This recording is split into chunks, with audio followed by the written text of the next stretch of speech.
तेवढ्यामध्ये यमराज तिथं आले, जय हरी त्याला केलं. ते गरुडाने बघितलं, ते म्हणले अरे इथं कसं काय? ते म्हटलं नाही इथंच यायचं होतं. ते म्हटले म्हणजे काय? तुला जय हरी केला तो याच्याकरता केला, मी काल तुझ्या घरी गेल्यानंतर तुझी आई घरी होते, पण तुझ्या आईचा मृत्यू या डोंगरामध्ये या झाडाखाली लिहिलाय. मी विचार करत होतो इथं कोण घेऊन येणार, तू घेऊन आला म्हणून जय हरी, बाकी काही नाही म्हटले. तुला नमस्कार घालायला मी काय रिकामा आहे का म्हटले. याचा अर्थ मृत्यू सोडत नाही. मध्ये जगद्गुरु संत तुकाराम महाराजांनी वैष्णवाचा म्हणजे संतांचा विशेष महिमा वर्णन केलेला आहे. विशेष म्हणजे काय? काहीतरी वेगळेपण. सामान्य वर्णन वेगळं असतं आणि विशेष वर्णन वेगळं असतं. सामान्य या शब्दाचा अर्थ आहे जे सर्वानुगत आहे त्याला सामान्य म्हटलं जातं, आणि विशेष या शब्दाचा अर्थ आहे जे काहींच्याच ठिकाणी आहे त्याला विशेष म्हटलं जातं. जे सगळीकडे असतं त्याला सामान्य म्हणा, आणि जे काहींच्याच ठिकाणी असतं त्याला विशेष म्हणा. या अभंगामध्ये महाराज वैष्णवाचा एक विशेष महिमा वर्णन करतात. काय विशेष महिमा? हा झाला एक सरळ अर्थ. मी थोडा वेगळा अर्थ सांगू का? सामान्य कुणाला म्हणायचं आणि विशेष कुणाला म्हणायचं. आपण साधारण व्यवहारामध्ये असं करतो, सामान्य म्हणजे साधं आणि विशेष म्हणजे महत्त्वाचं. आपण अर्थ असं करतो, सामान्य म्हणजे साधं आणि विशेष म्हणजे महत्त्वाचं. तत्त्वज्ञानाने असा अर्थ केला नाही. भारतीय तत्त्वज्ञान फार वेगळा अर्थ सांगतं. भारतीय तत्त्वज्ञान आम्हाला असं सांगतं, विशेष कुणाला म्हणायचं आणि सामान्य कुणाला म्हणायचं. तत्त्वज्ञानाची भाषा अशी आहे, मानवी जीवनामध्ये मी कुणीतरी सामान्य आहे असं म्हणून राहणं हेच माणसाचं विशेषपण आहे, आणि मानवी जीवनामध्ये मी कुणीतरी विशेष आहे असं म्हणून राहणं हेच माणसाचं सामान्यपण आहे. कळलं का? पहा, सामान्य आणि विशेष या शब्दाची थोडी वेगळी पण तात्विक प्रणालीतली ही व्याख्या आहे. विठाला विठाला.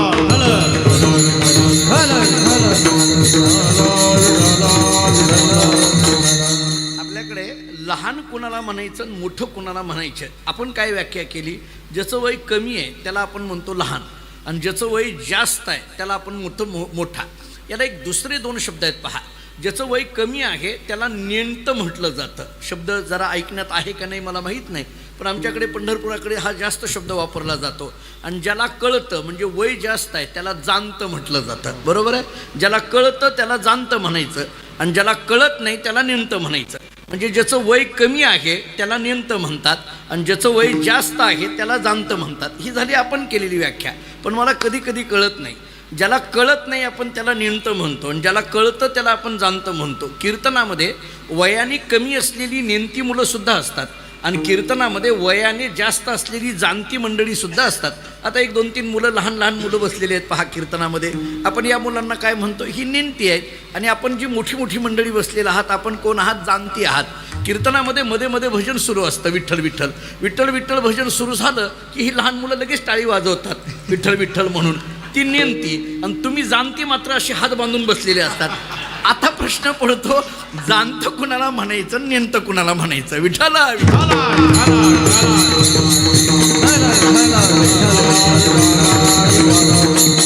आपण ज्याचं वय कमी आहे त्याला लहान म्हणतो, आणि ज्याचं वय जास्त आहे त्याला मोठा म्हणतो. पण तत्त्वज्ञानाने व्याख्या अशी केली आहे, मानवी जीवनामध्ये मी कुणीतरी लहान आहे असं म्हणून राहणं हे खरं माणसाचं मोठेपण आहे, आणि मी कुणीतरी मोठं आहे असं म्हणून राहणं हे माणसाचं खरं लहानपण आहे. आता थोडं याच्यातला आणखीन एक भाव सांगतो. लहान असलेला मोठा होणं सहज शक्य आहे, पण एकदा मोठा झाल्यानंतर पुन्हा लहान होणं फार कठीण आहे. ऐका, माझं बोलणं पटतंय का? लहान असलेला मोठा होणं सहज शक्य आहे. इथं काही मंडळी, जुनी मंडळी आहेत, आदरणीय हरिभक्तीपरायण आमचे भानुदास महाराज जवळजवळ 10, 12, 15 वर्ष झालं ते मला पाहत आहेत. समजा भानुदास महाराजांनी तुम्हा सगळ्या भिवंडीकरांना जर असं सांगितलं, नाही हो हे जयवंत महाराजांना मी 15 वर्षापूर्वी बघत होतो तेव्हा फार ते लहान होते, आता बरेच मोठे झालेले आहेत, गालीच्या सुद्धा कमी पडायला लागला, इतके मोठे झाले असं म्हणायला लागले. ठीक आहे, वय वाढलं तसा तसा माणूस मोठा झाला. म्हणजे एखादा लहान असलेला मनुष्य मोठा होणं हे शक्य आहे हो, पण एकदा मोठेपणा आल्यानंतर पुन्हा लहान होणं हे फार कठीण आहे. तुम्हाला ज्ञानेश्वरीतली एक पहिल्या अध्यायातली ओवी सांगून पुढे जातो. जर आपण ज्ञानेश्वरीचं चिंतन करत असाल तर ही ओवी आवर्जून ऐका. ज्ञानोबारायांनी जे भगवान श्रीकृष्णाचं वर्णन केलंय ते फार गोड केलंय. ज्ञानोबाराय सांगतात, हे कृष्णा तू कसं आहेस माहिती आहे का? देखा नवल तया प्रभूचे अद्भुत प्रेम भक्ताचे, जे सारथ्य पार्थाचे करीतो असे. जवळजवळ पहिल्या अध्यायातली ही सगळ्यांच्या पाठातली ओवी आहे. या ओवीचा भाव काय आहे की अर्जुनाच्या रथाचं सारथ्य भगवान श्रीकृष्णाने केलेलं आहे आणि मग त्या अर्जुनाच्या रथाच्या दोऱ्या श्रीकृष्ण परमात्म्याच्या हातामध्ये आहेत.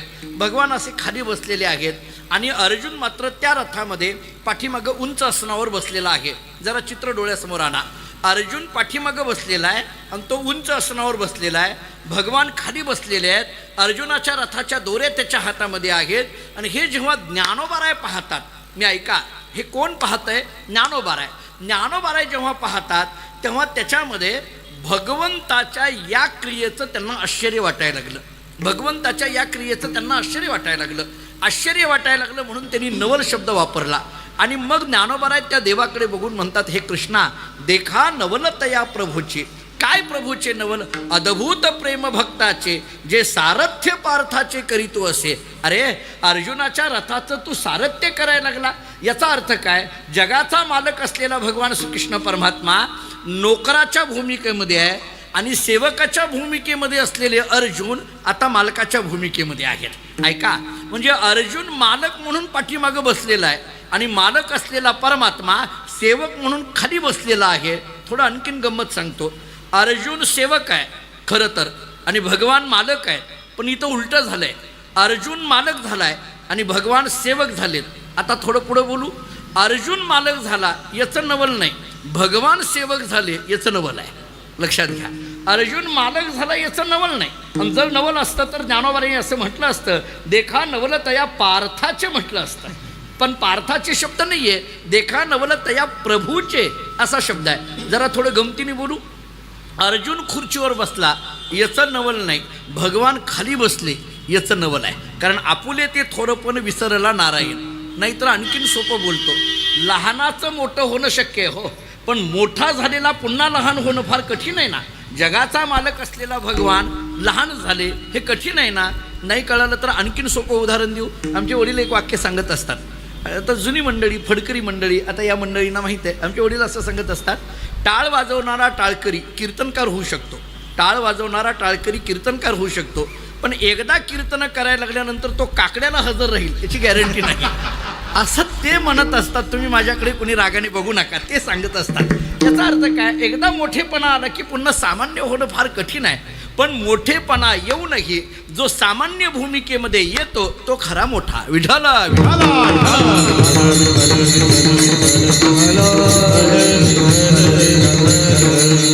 मला सामान्य आणि विशेष हे दोन शब्द सांगायचे होते. मला जास्त विस्तार करायचा नाही. विशेष म्हणजे काहीतरी वेगळं असणं. आपल्याकडे तत्वज्ञानामध्ये अयम घटा हा म्हणजे हा घट आहे असं वर्णन आहे. अयम घटा हा घट आहे. आणि जर दुसरं वाक्य वापरलं, शुक्लो घटा हा म्हणजे हा घट पांढरा आहे. याचा अर्थ काय? अयम घटा हे घटाचं सामान्य वर्णन आहे आणि शुक्लो घटा हे घटाचं विशेष वर्णन आहे. कळलं का? बघा, विशेषणाने जे वर्णन केलं जातं ते विशेष वर्णन आहे. म्हणजे अयम घटा म्हणजे हा घट आहे, हे मडकं आहे.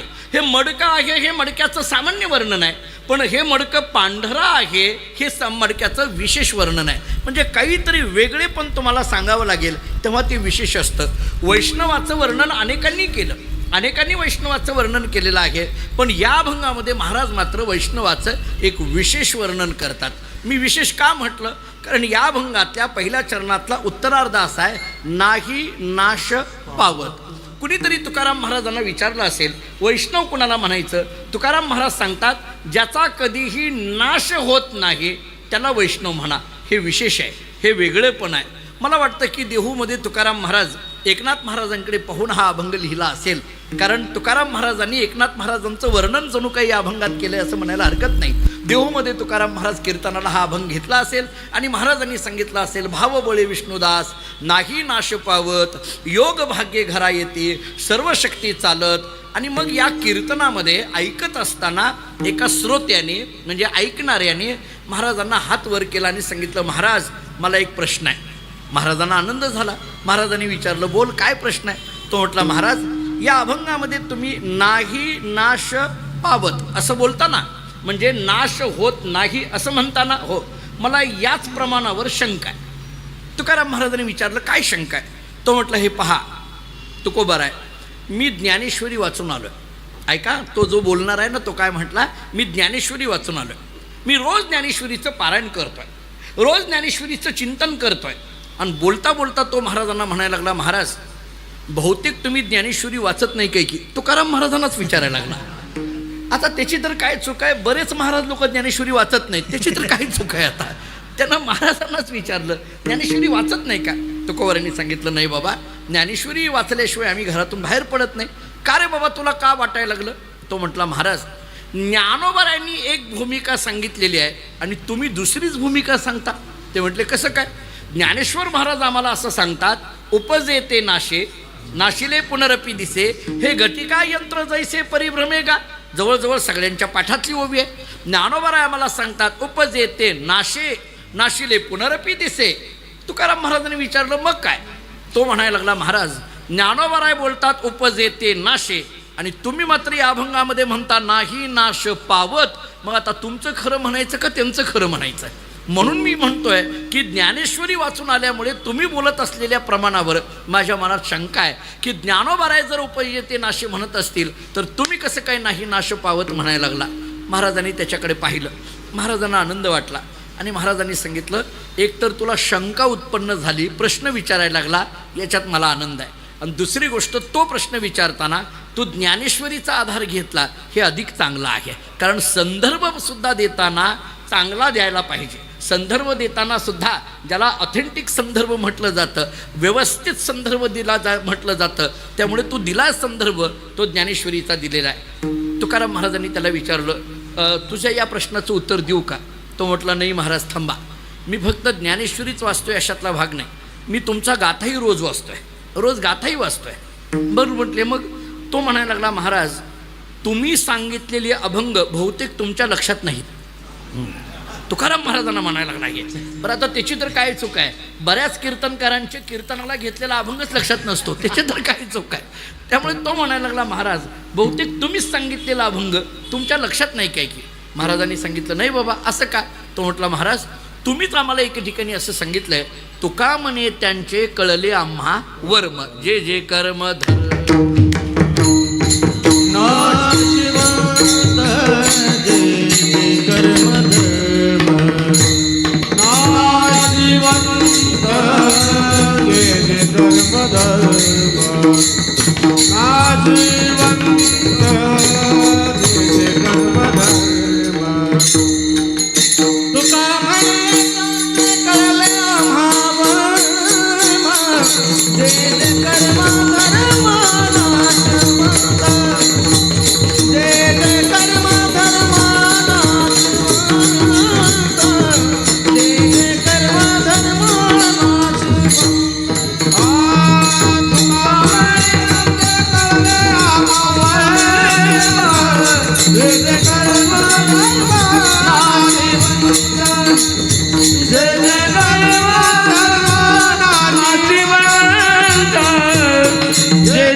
वर्म, जे जे कर्म धर्म नाशिवंत.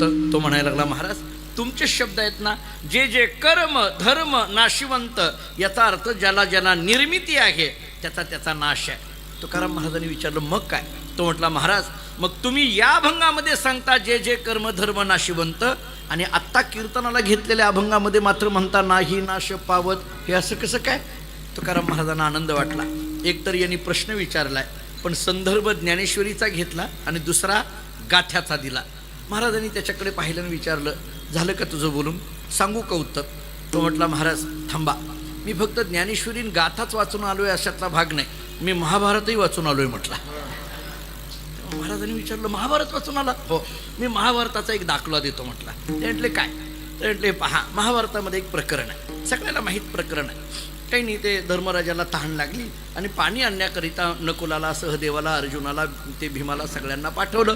ते तळ्याच्या जवळ गेले, ते पाण्याला हात लावला, तिथून एक अदृश्य शक्तीतून आवाज यायचा, माझ्या प्रश्नाची उत्तरं द्यावी लागतील, तसंच पाणी पिण्याचा प्रयत्न केला तर मरावं लागेल. या चौघांनी तसाच पाणी पिण्याचा प्रयत्न केला, चौघे मूर्छित पडले, मेले, असं महाभारताने वर्णन केलं आहे. सर ते शेवटी धर्मराजा गेले. माहीत आहे प्रकरण म्हणून मी धावतं बोलतोय.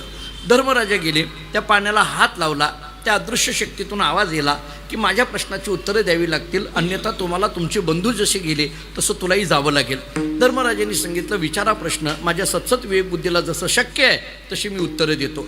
आणि मग त्या अदृश्य शक्तीने म्हणजे कुणी यक्षाने प्रश्न विचारले आणि धर्मराजांनी त्याला उत्तरं दिली. यक्षाने विचारलेले प्रश्न आणि धर्मराजांनी दिलेली त्यांना उत्तरं, या दोघांच्या संवादातून महाभारतातील यक्ष प्रश्न नावाचं एक पुस्तक तयार झालं. पहा, महाभारतामध्ये एक यक्ष प्रश्न नावाचं प्रकरण आहे. मी आपल्याला 2 पुस्तकं सांगतो. बाजारामध्ये महाभारतातील यक्ष प्रश्न नावाचं एक पुस्तक मिळतं आणि दुसरं प्राचार्य शिवाजीराव भोसले सरांचं सुद्धा यक्ष प्रश्न नावाचं एक पुस्तक मिळतं. दोन्ही पुस्तकं वाचण्यासारखी आहेत. प्राचार्य शिवाजीराव भोसले साहित्यिक आहेत, सगळ्यांनी नाव त्यांचं ऐकलं असणार आहे. तर त्यांनी अलीकडल्या काळामध्ये विचारलेल्या काही प्रश्नांचा विचार यक्ष प्रश्न याच सदरामध्ये मोडतो. आणि दुसरं महाभारतातील मग यक्ष प्रश्न. आता यक्षांनी प्रश्न विचारले म्हणून धर्मराजांनी उत्तरं दिली. त्या सगळ्या प्रश्नांचा उहापोह करणारी इतकी जरी आपल्याकडे वेळ नसली तरी त्याच्यातला एक प्रश्न आपल्या विषयाच्या संबंधाने आहे. एक प्रश्न आपल्या विषयाच्या संबंधाने. बारीक आहे का? काय प्रश्न आहे? यक्षाने धर्मराजाला विचारले, हे धर्मराजा, जगातील सर्वात मोठं आश्चर्य काय सांग. जगातील सर्वात मोठं आश्चर्य काय? त्याला जे उत्तर दिले ना धर्मराजांनी, तो महाभारतातला श्लोक जरा बारकाईने ऐका. त्याला उत्तर देताना धर्मराजांनी असं सांगितलंय, अहनि अहनि भूतानि गच्छन्ति ह यमालयम, अहनि अहनि भूतानि गच्छन्ति ह यमालयम, शेषास्थावरमिष्यन्ति किमाश्चर्यम तत्परम. हा महाभारतातला श्लोक आहे. या श्लोकाचा अर्थ काय? धर्मराजांनी यक्षाला सांगितलं, हे यक्षा, तू जगातलं सर्वात मोठं आश्चर्य विचारतोस ना? हो. मग नीट ऐक. अहनि अहनि भूतानि गच्छन्ति ह यमालयम. या जगामध्ये जे जे जन्माला आले ते सगळे गेले. जे जे जन्माला आले ते सगळे गेले. यक्षाने विचारलं, हे तर सरळच आहे, आश्चर्य काय? ते म्हटले, पुढला अर्धा ऐक, पुढला अर्धा श्लोक ऐक म्हणजे कळेल. बरीचशी माणसं अर्ध्या कीर्तनातून उठून जातात आणि कीर्तन कळालं नाही म्हणतात. असं होत नाही महाराज, कीर्तन पूर्ण ऐकावं लागतं, त्याच्याशिवाय कळत नाही. ते म्हटले, पुढला अर्धा ऐक. काय आहे पुढला अर्ध? ऐका. अहनि अहनि भूतानि गच्छन्ति ह यमालयम, शेषास्थावरमिष्यन्ति किमाश्चर्यम तत्परम. जे जे जीव या जगात जन्माला आले ते प्रत्येकजण गेले. पण एखादा माणूस गेला की गेलेल्या माणसाला पाहून जिवंत असलेला मनुष्य म्हणायला लागला, हा गेला पण मी जिवंत, याचा मानत असलेला आनंद हेच जगातलं आश्चर्य आहे. म्हटले, बाकी काही नाही. कारण यालाही जायचंच आहे ना. यालाही जायचं असताना सुद्धा हा मात्र त्याच्यापासून स्वतःला वेगळं समजायला लागला, हे जगातलं आश्चर्य आहे. समजा हा श्लोक फारसा नाही कळाला तर मी कबीर महाराजांचा एक हिंदीमधला दोहा देतो. कबीर महाराजांनी एका ठिकाणी असं लिहिलंय, 10 द्वारे का पिंजरा तामे पंछी कौन, 10 द्वारे का पिंजरा तामे पंछी कौन, रही बे तो अचरज है, नहीं रहे तो अचरज कौन. अचरज हा शब्द आश्चर्य या अर्थाने आहे. 10 दरवाजाचा हा देह नावाचा पिंजरा, तामे पंछी कौन, त्याच्यामध्ये असलेला जीव नावाचा पक्षी, रही बे तो अचरज है. थोडं पुढं बोलू. देह नावाच्या पिंजऱ्यामध्ये जीव नावाचा पक्षी कायम स्वरूपी राहिला तर आश्चर्य आहे. देह नावाच्या पिंजऱ्यातून जीव नावाचा पक्षी उडून गेला तर कशाचं आश्चर्य आहे? थोडं स्पष्ट बोलतो. माणूस जिवंत राहिला तर आश्चर्य आहे, माणूस गेला तर कशाचं आश्चर्य? कारण जन्माला आलाय म्हटल्यानंतर जाणारच आहे ना. याहीपेक्षा युक्तिवादाने उत्तर देतो. ही मी 2 प्रमाणं दिली. ऐका. आपले कुणीतरी नातेवाईक आपल्या दवाखान्यामध्ये अतिदक्षता विभागामध्ये ॲडमिट असतात आणि मग त्याला ICU वगैरे म्हटलं जातं आणि मग आपण त्यांना भेटायला निघतो. मग कुणीतरी अगोदर आपले नातेवाईक गेलेले असतात, ते भेटून आलेले असतात, आपण निघालेलो असतं आणि मग जात असताना नमस्कार वगैरे झाला. अहो कुठं निघाला? आपले पाहुणे नाहीत का ॲडमिट? ते मोठं ऑपरेशन झालेलं. हो, मी त्यांना बघायला निघालो. आपणही म्हणतो आम्ही त्यांना बघायला निघालो. मग आपण त्यांना विचारतो, का हो कसे आहेत? तो बघून आलेला म्हणतो, हो आणखीन जिवंत आहेत. हो, म्हणजे याला आश्चर्य वाटायला लागलं आहे, मला हे सांगायचं आहे तुम्हाला. तो म्हणतो, हो एवढं मोठं ऑपरेशन झालं तरी जिवंत आहेत. हो, एवढा मोठा अपघात झाला तरी जिवंत आहेत. हो, याचा अर्थ माणूस जिवंत राहिला की माणसाला आश्चर्य वाटतंय. याचा अर्थ धर्मराजा सांगतो की या जगात खरं तर जो जो जन्माला आला तो जाणार आहे. मग जर महाभारत आम्हाला सांगतं जे जे निर्माण झालंय त्याचा नाश आहे, तर तुम्ही या अभंगात कसं काय म्हणता, नाही नाश पावत. विठ्ठल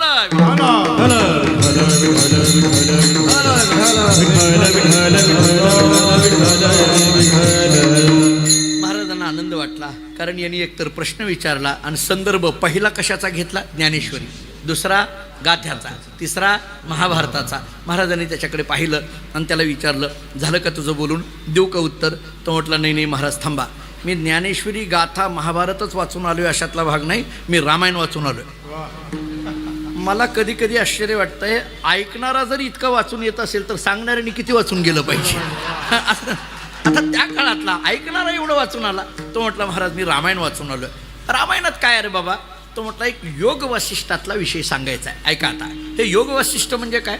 वसिष्ठांनी प्रभू रामचंद्रांना उपदेश केलेला जो ग्रंथ, जवळजवळ 32,000 श्लोकांचा ग्रंथ आहे. फार गोड आहे. काय आहे, बऱ्याच वेळेला आपल्याकडे असं होतं सर की मगाशी मी यक्ष प्रश्न सांगितले, खरं कधीतरी यक्ष प्रश्न काय आहेत हे विस्ताराने महाभारतातले ऐकले पाहिजे. सगळ्या प्रश्नांचा विचार कधीतरी एकदा केला पाहिजे.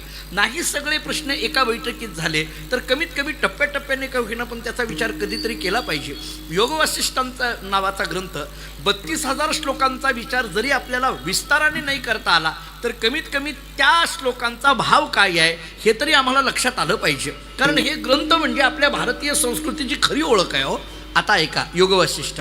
वसिष्ठांनी प्रभू रामचंद्रांना उपदेश केला, त्याच्यामध्ये आपल्या विषयाच्या संबंधाने एक उपदेश आहे. पुष्कळ श्लोक आहेत, तेवढे सगळे श्लोक सांगायला माझ्याकडे काही अतिशय महत्त्वाचे श्लोक आहेत. भ्रमेनाहम भ्रमेण त्वं भ्रमेण उपासको जनाः भ्रमेण ईश्वर भावत्वं भ्रममूल इदम जगत, असे काही वेदांताचा पूर्ण विचार करणारे श्लोक योग वसिष्ठामध्ये आपल्याला दिसून येतात. पण मला त्या सगळ्या श्लोकांचा किंवा त्याची काही बारकावी सांगण्यात आत्ता वेळ घ्यायची नाही. आपल्या विषयाच्या संबंधाने एक श्लोक आहे, बारीक आहे का. तो श्लोक असा आहे, वसिष्ठ प्रभू रामचंद्रांना उपदेश करताना असं सांगतात, हे रामा नीट ऐक. सहैव मृत्युर्व्रजती सहैव मृत्युर्निषिदती गत्वा सुदीर्घ मद्वानं सह मृत्युर्निवर्तते. भाषा मृत्यूच्या संबंधाने आहे, कारण चर्चा त्याचीच चालली आहे, नाही नाशपावत याच्या संबंधाने. वसिष्ठ रामाला सांगतात, रामा सहैव मृत्युर्व्रजती सहैव मृत्युर्निषिदती गत्वा सुदीर्घ मध्वानं सह मृत्युर्निवर्तते. या श्लोकाचा अर्थ असा आहे, वसिष्ठ रामाला सांगतात, रामा मृत्यू हा माणसाच्या कायम बरोबर आहे. सकाळी झोपेतून उठल्याबरोबर जो आपल्या शेजारी असतो तो मृत्यूच असतो. आपण जेव्हा स्नान करायला निघतो तो मृत्यू आपल्या बरोबरच असतो. आपण पूजेला बसलो मृत्यू आपल्या बरोबरच असतो. आपण चहा नाश्ता घ्यायला लागलो मृत्यू आपल्या बरोबरच असतो. पहा, आपण ऑफिसला निघालो, सांगता येत नाही कधी गाठतो तो आपल्या बरोबर असतो. आपण दिवसभर ऑफिसमध्ये काम करायला लागलो, किती परिस्थिती आहे आज. बसल्या माणसं म्हणतात ना, अहो आम्ही मिळून दोघांनी दुपारी जेवण केलं आणि अर्धा तासात हा गेला. मृत्यू बरोबर आहे. आपण दिवसभर ऑफिसमध्ये काम करतो, मृत्यू बरोबरच असतो. ऑफिसमधून घरी यायला लागलो मृत्यू बरोबरच असतो. सायंकाळी आपण चहा पाणी केला मृत्यू बरोबर असतो. समजा आपण एखाद्या कार्यक्रमामध्ये गेलो मृत्यू आपल्या बरोबर असतो. एखाद्या मंडपात मंदिरामध्ये आपण बसलो गर्दीमध्ये शेजारीच असतो, बघू नका दिसत नसतो, लोक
शेजारी काळोखा कायम बरोबर आहे. तो नाही अशी वेळ नाही, सकाळपासून संध्याकाळपर्यंत तो कायम बरोबर आहे. एवढ्यावर थांबत नाहीत. वसिष्ठ रामाला सांगतात, रामा गत्वा सुदीर्घ मध्वानं सह मृत्युर्निवर्तते. किती जरी या मृत्यूपासून दूर जायचं म्हटलं तरी जाता येत नाही. माझ्या माहितीप्रमाणे गरुड आणि गरुडाच्या आईची कथा सगळ्यांना माहिती आहे, मी जास्त वेळ घेण्याची गरज नाही आहे. म्हणजे आपल्याकडे असं सांगितलं जातं गमतीने की त्या गरुडाची आई आजारी होती म्हणे. आणि ते रोज कोणतरी भेटायला यायचं रोज. आता ते आजारी माणसाला भेटायला येण्याची संख्या भरपूर असते आणि ते भेटायला यायचे. ते गरुडाच्या आईला रोज कोणीतरी यायचं. ते ब्रह्मदेव ये, इंद्र ये, चंद्र ये. ते आई आपलं रोज सांगायची, गरुडा आज संध्याकाळी आले की म्हणायचे ते इंद्र आला होता, ब्रह्म आला होता, चंद्र आला होता. ते गरुडाने सांगितलं, आई हे सगळे आलेले सांगत बसू नको. हां, यमदेवता ज्या दिवशी येते ना ती त्रासदायक आहे म्हटले. तो आला नाही पाहिजे भेटायला म्हटले. तो जर आला तर मग काहीतरी मला जरा आठवण करून दे, मग आपण काहीतरी सावध झालं पाहिजे. बाकीचे कोणी कितीही येऊ दे, त्याचं काही नसतंय म्हटलं. यम फक्त आला नाही पाहिजे म्हटलं. झालं, एके दिवशी यमदेवताच आली भेटायला आणि मग ते आईला भेटले. जाताना सांगितलं उद्या येतो असं म्हटलं आणि गेलं ते निघून. त्या आल्या आल्या संध्याकाळी गरुडाच्या आईने सांगितलं, अरे ते यम आला होता. हां, काय म्हटलं? उद्या येतो म्हटलं होता. उद्या येतो म्हटलं की ते गरुडाच्या लक्षात आलं हे घेऊन जायलाच येणार आहे. त्यानं सकाळी सूर्योदयाच्या अगोदरच आपल्या आईला पाठीवर घेतलं गरुडाने आणि लांब डोंगरामध्ये दरीमध्ये एका कपारीमध्ये गेला. कोसो दूर गेला की जिथं कोणालाही कळणार नाही अशा ठिकाणी गेला आणि झाडावर आपल्या आईला असं बसवलं आणि त्या झाडाच्या बुंध्याला अगदी छानपैकी टिकून शांतपणे बसला. म्हटला संध्याकाळीच घरी जायचं, यम तिथं येऊन वाट बघून जाईल म्हटले. काय त्याला असं बसला डोळे झाकून. तेवढ्यामध्ये यमराज तिथं आले. जय हरी त्याला केलं. ते गरुडाने बघितलं. ते म्हणले, अरे इथं कसं काय? ते म्हटलं नाही इथंच यायचं होतं. ते म्हटले म्हणजे काय? तुला जयहरी केला तो याच्याकरता केला. मी काल तुझ्या घरी गेल्यानंतर तुझी आई घरी होते, पण तुझ्या आईचा मृत्यू या डोंगरामध्ये या झाडाखाली लिहिलाय. मी विचार करत होतो इथं कोण घेऊन येणार, तू घेऊन आला म्हणून जयहरी, बाकी काही नाही म्हटले. तुला नमस्कार घालायला मी काय रिकामा आहे का म्हटले. याचा अर्थ मृत्यू सोडत नाही. गत्वा सुदीर्घ मध्वानम सहमृत्यूवर निवर्तते. किती जरी दूर जायचं म्हटलं. आता बघा, आपण सगळी गृहस्थी मंडळी आहोत. जरी शहरामध्ये राहत असलो तरी आपल्याला काही गोष्टी माहीत आहेत. मांजराला कितीही दूर नेऊन सोडा ते बरोबर घरी येतं का नाही. बघा, मांजर आता आपल्याकडे पाळणं कमी झालं, पण पूर्वी बघा जुन्या लोकांना माहिती आहे, कितीही दूर नेऊन सोडा ते बरोबर घरी येतं. त्याला बरोबर घर सापडतं. म्हणजे मी तर गमतीने असं सांगत असतो, एका माणसाला इतक्या दूर तो मांजराला सोडायला घेऊन गेला, एवढ्या दूर गेला, एवढ्या दूर गेला, एवढ्या दूर गेला, त्याचं घर सापडेना, मांजराच्या मागं घरी आला. अशी परिस्थिती आहे. कुठंही जाऊन सोडा ते मांजर बरोबर घरी येतं. तसं किती जरी दूर जायचं म्हटलं तरी मृत्यू हा गाठतो म्हणजे गाठतो. मग तो मनुष्य म्हणायला लागला, महाराज रामायण म्हणजे योग वशिष्ठ आम्हाला सांगतं, जन्म म्हटलं की मृत्यू आहे, यत् कृतकम तथा नित्यम. मग तुम्ही कसं काय या अभंगामध्ये म्हणता नाही नाश पावत. विठाल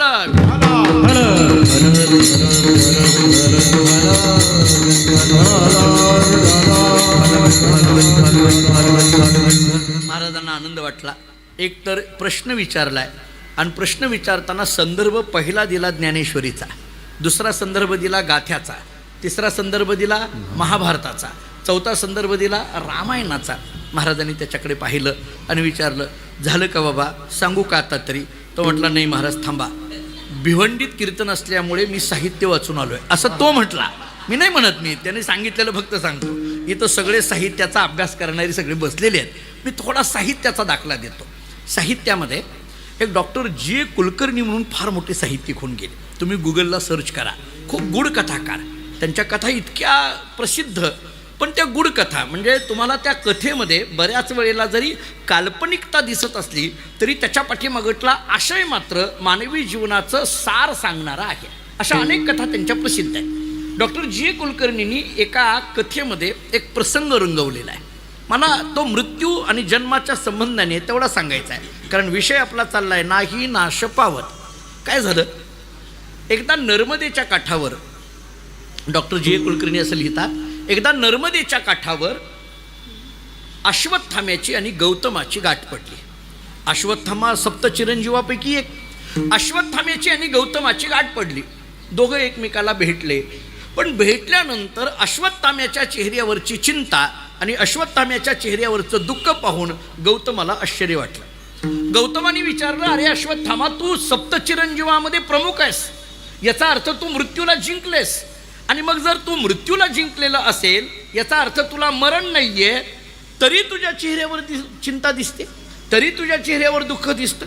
माणसाला सगळ्यात मोठं दुःख असतं ते मृत्यूचं, आणि तेच तुला नाहीये, आणि तरी तुझा चेहरा रडवेला दिसतोय, दुःखी दिसतोय. काय कारण आहे रे बाबा, तुला दुःख तरी कसलं आहे? ऐका आता. अश्वत्थाम्यांनी सांगितलं, गौतमा तुझ्या दुःखाला अंत आहे, माझ्या दुःखाला अंतच नाही म्हटलंय. गौतमाने विचारलं, अरे तुला दुःख तरी कसलं आहे? तू अमर आहेस ना, मृत्यूला जिंकलेस ना, मग कसलं दुःख आहे? अश्वत्थामेने इतकं गोड उत्तर दिलं. अश्वत्थामेने सांगितलं, गौतमा तुझ्या दुःखाला अंत आहे, माझ्या दुःखाला अंत नाही. मला कसलं दुःख आहे म्हणून विचारतोस ना, मग नीट ऐक, मी मरत नाही हेच माझं दुःख आहे, बाकी काही नाही. लक्षात आलं का? पहा, बारकावा लक्षात घ्या, कथा कथेच्या ठिकाणी ठेवा, पण त्याच्यातला आशय काय? याचा अर्थ जन्म म्हटलं की मृत्यू हा निश्चित आहे. मग जर जन्म म्हटलं की जर मृत्यू असेल, आकार म्हटलं की तो जाणारा असेल, अवघाची आकार ग्रासी येला काळे, एकची निराळी हरीचे नाम, नाशिवंत देह जाणार सकळ आयुष्य खातो काळ सावधान. मग जर असं असेल तर महाराज तुम्ही कसं काय म्हणता नाही नाश पावत? विठ्ठल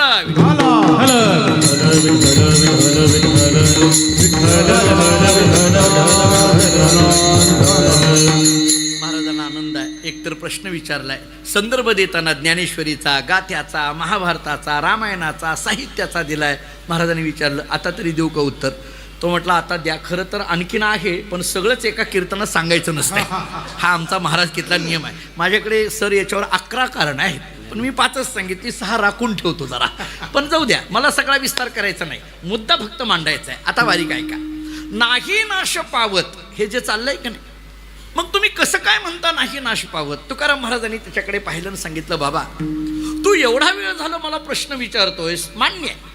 तू या अभंगातला अर्धा तुकडा घेऊन मला प्रश्न विचारतोय, नाही नाश पावत, नाही नाश पावत. पण मी हे कोणाकरता म्हणलोय त्याच्या अगोदरचा शब्द ऐक ना, विष्णुदास नाही नाश पावत असा आहे. बरोबर आहे? जरा पलीकडे या, मी थोडा अभंग हा पहिल्या चरणात पलीकडून सोडवतोय, मागून सोडवतोय. नाही नाश पावत, पण कोण? विष्णुदास नाही नाश पावत. विष्णुदास या शब्दाचा अर्थ काय? विष्णूचा दास म्हणजे कोण? वैष्णव म्हणजे कोण? भक्त म्हणजे कोण? संत.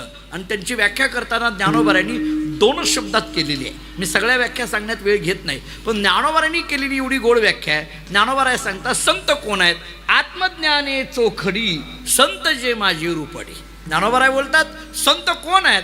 आत्मज्ञानाने जे चोख आहेत त्यांना संत म्हटलं जातं. याचा अर्थ आत्मानुभूती ज्यांच्याकडे आहे त्यांना संत म्हटलं जातं, त्यांना वैष्णव म्हटलं जातं, त्यांना विष्णुदास म्हटलं जातं. आणि मग तुकाराम महाराज त्याला सांगतात, बाबा आत्मानुभूती ज्यांना प्राप्त झालेली असते किंवा जे आत्मानुभूतीमध्ये आहेत त्यांना हा देह राहिला काय आणि गेला काय याचा काही संबंध राहिलेला नसतो. कारण देह नव्हे मी हे सरे, उरला उरे विठ्ठल, देह जाओ आतवारा हो, पांडुरंगी तोडबा हो, किंवा देह तवा आहे प्रारब्धाधीन, याचा मी काशीन भार वाहू माता, देवा आता ऐसा करी उपकार, देहाचा विसर पाडीमग तई शरीर भावना सती, इंद्रिय विषय विसरती, जय सोहम भाव प्रतिती प्रगट होय. अशी कैक प्रमाण माझ्या डोळ्यासमोर आहेत. याचा अर्थ शरीराची कसलीही आसक्ती राहिलेली नसते. मग जर देहाची आसक्ती राहिलेली नसली तर मग हा देह राहिला काय आणि गेला काय याचा अर्थ याचा काही संबंध राहिलेला नाही. याचा अर्थ विष्णुदासाच्या संबंधाने विचार केला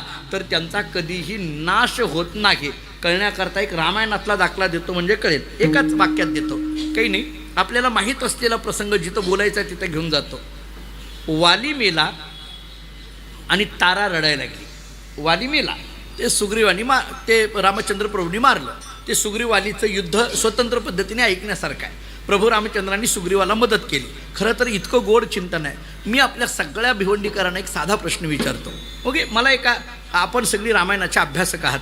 वाली आणि सुग्रीव याच्यात सामर्थ्यवान कोण होतं? हो, वाली होता. बरोबर आहे. सुग्रीव एवढा ताकदवान नव्हता.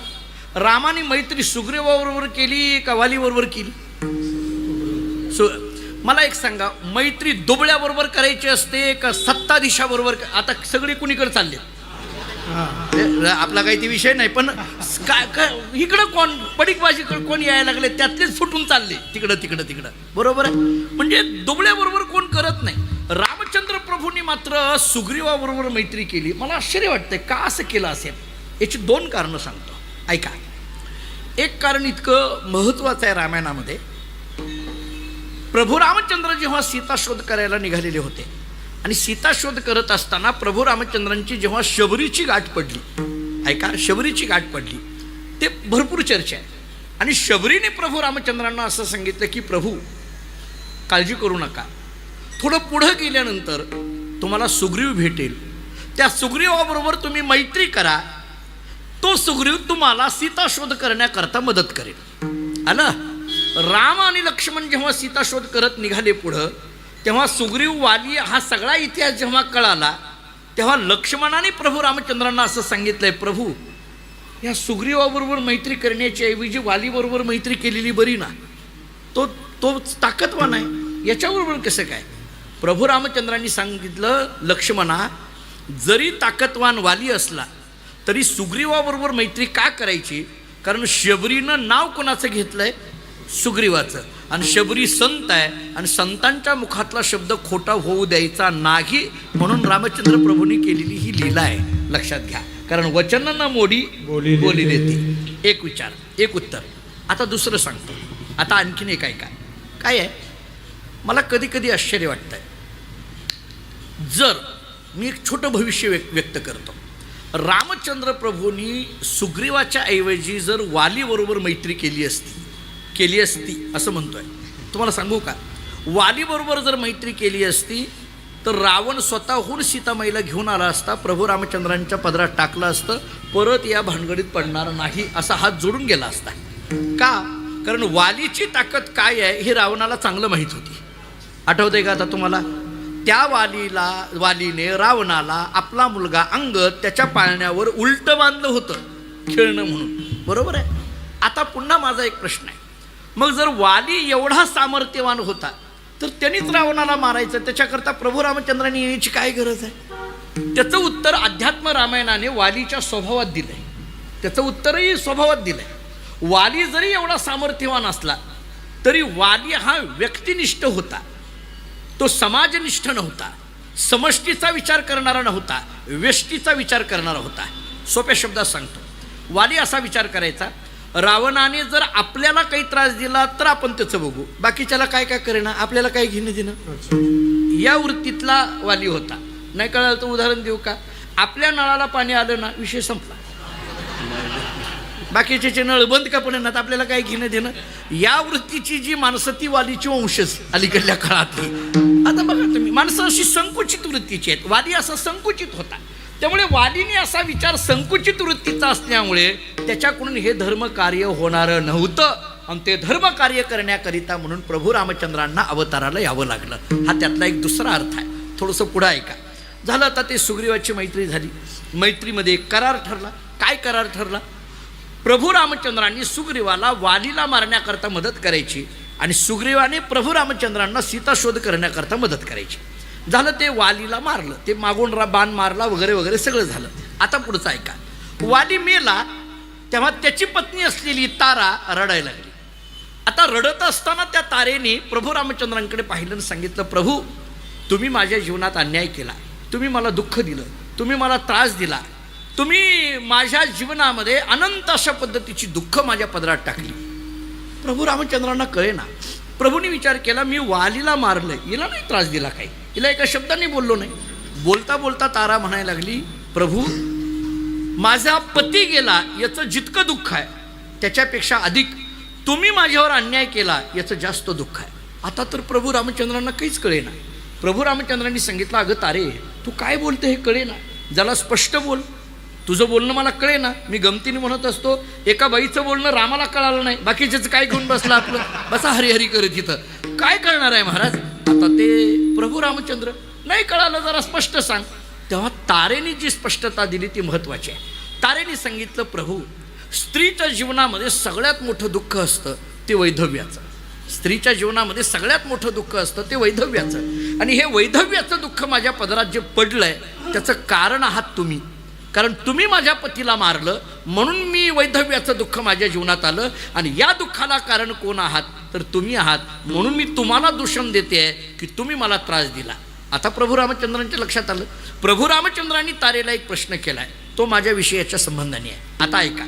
प्रभू रामचंद्र तारेला सांगतात, तारे तू तुझा पती गेला म्हणतेस, पण मला सांग तू तुझा पती कोणाला म्हणतेस. वालीच्या देहाला पती म्हणतेस का वालीच्या आत्म्याला पती म्हणतेस. वालीच्या देहाला पती म्हणतेस का वालीच्या आत्म्याला पती म्हणतेस? जर देहाला पती म्हणत असतील तर देह तुझ्या समोर पडलाय, उचलून घेऊन जा. आणि जर आत्म्याला पती म्हणत असतील तर आत्मा कुणाचाच कधी मरत नाही, नाही नाश पावत. विठ्ठल